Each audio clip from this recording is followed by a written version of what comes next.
Hey, I'm David Reed and I'm with Health Solutions 3. Now, when you're looking for healthcare, it's important because nobody has ever predicted or scheduled when there's going to be an accident or a bad diagnosis. You got to get your plan in advance. And the deal is, why does the industry make it so complicated when it's not? It's real simple. Here's what you do, here's the plans. In the next 7 minutes, you're going to know more about health insurance than 97% of America. Here we go. So basically, there are only four major types of plans. There's the ACA for Affordable Care Act. That's Obamacare, also called the Marketplace. This is that big plan they came out with in 2014 that is supposed to give health care to everybody, and it did. 40% of Americans today have health care that did not have it before. That's a good thing. However, it's totally structured upon the healthy paying for the unhealthy and the high income paying for the lower income. So here's what I mean. The ACA has to accept everybody, absolutely everybody. Now, what it doesn't do is give everybody a subsidy. So if you make over certain income amounts, then you don't get a subsidy, and prices are twice as high as what they should be and what they were pre-Obamacare. Okay, but if you can get a subsidy because of lower income, then the monthly is very affordable. However, it still has high deductibles. Deductibles, let's go over the terms. On the side here, you'll see networks. So networks are medical networks. Those are how the services come through. A bunch of doctors and hospitals get together and negotiate plans with different insurance groups. It becomes a networks. Famous networks are Blue Cross Blue Shield, Kaiser Permanente, Aetna, Humana, United Healthcare, several hundreds of others. All right, and Better is another one. So certain ones only do certain types of plans as well. Now, those are the networks. There are types of networks as well, and each one of those providers or networks can have a different type of network. Those are a PPO, Preferred Provider Organization. That's top of the line. You go to any doctor anywhere, and you don't have to have any referrals. Just go there. Okay. Next is a HMO. That's a health maintenance organization. Health maintenance organizations are good. They're kind of limited to the county. They're less expensive. There are limits, like if you ever want to have a specialist, you have to get a referral from your primary doctor. Then we start kind of hurting a little bit, getting small and getting limited. And I'm all about choices and wanting the freedom to do whatever I want in my medical care. And I don't like people telling me what I can and can't do. And I don't like things being so expensive. So the others are called EPOs. That's Exclusive Provider Organization. The only thing exclusive about it is the locations. They give you like 5 to 6 places that you got to go to get your care. That's great if it's next door or down the street. It stinks if it's a long way away. Then there's POS, point of service. That means you got to go there, right there, that one place to get all your service. And again, based on location, how well you like them. So now you know the networks. Now let's talk about the terms. The terms of a plan are deductible. The deductible is the amount of money that you have to pay out of your own pocket before the insurance companies will cover anything. Okay? Next is coinsurance. Coinsurance is after you've met that deductible and paid out of your pocket, coinsurance is the percentage of medical expenses you still have to pay out of your own pocket because the insurance company is only going to pay the other percent. Okay? Next is copays. Copays are flat rates that you pay for certain services, like $100 for a doctor's visit. Okay? All right. Now, a couple other terms you may want to know, and that is balanced billing. Balanced billing. If any network has a balanced billing, and they're usually around the Blue Cross Blue Shield groups, which are all part of Obamacare, then that means that when the doctors or the hospitals bill you and the insurance company says, no, that's not what we think you should charge. You should charge this. Okay, you're a doctor or a hospital, and you're like me. You don't like them telling you what they could charge, so you don't really like the balanced billing. So they tend to have second quality, second tier providers. Then you might be excited because you get a refunded premium. That's not a generous gesture by the insurance company. They have to do that by law. If an insurance company does not spend 70 to 80% of its collected monthly premiums, premium is the amount you pay every month, if they don't spend it back out in claims, then they have to take that money and refund it out to their clients. Okay? So it doesn't mean they're being generous. It means that they held too much of your money or that they didn't fulfill enough claims. I don't like that, right? You should spend that on the claims and pay for more stuff. Okay. You've got the ACA plans that accept everybody. They all have deductibles. You hope you can get a subsidy, and they're all limited. They're not nationwide. They're only limited to the county that you're in, and you get service. Now, also based off of the ACA, Affordable Care Act, or Obamacare plans, are group or employer plans.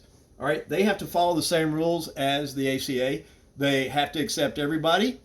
All right, now these are good because they have lower deductibles. So while Obamacare will be $5,000 to $8,000 per person for the first two people, and then they start paying for things. That's a lot of money out of your own pocket before they take care of anything, so don't be fooled. Then the group plans or an employer plan might only have a $500 deductible or maybe only a $2,000 deductible, and they pay half or more of your monthly premium. So that's pretty good. Watch for this trick though. Most employers will only do that for the employee. Sometimes they upcharge or charge full price for the rest of the family.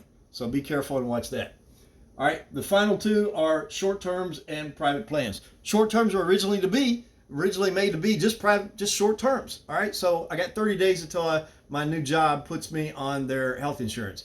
I got 30 days before I get married. I'm gonna be on my spouse's plan. I got 30 days before I'm in the Army and I get TRICARE, or my favorite, only 30 days till it's January 1st and I start as my new role as congressman. They have great health care and they don't pay for it. You do. So the other one is, so those are short terms.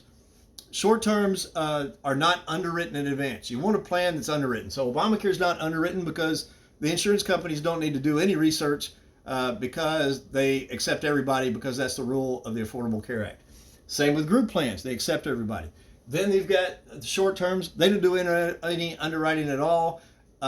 So they sign you up, they take your money, and they all have this disclaimer that they can quit you at any time for any reason or no reason at all. And they do. It's the number one source of complaints that come into the offices at Health Solutions 3. So the advantage of the short term, they're very inexpensive per month. They have high deductibles. There are some with zero or low deductibles. However, those are the first ones to drop people. They do have some with PPO networks, so that's a good thing.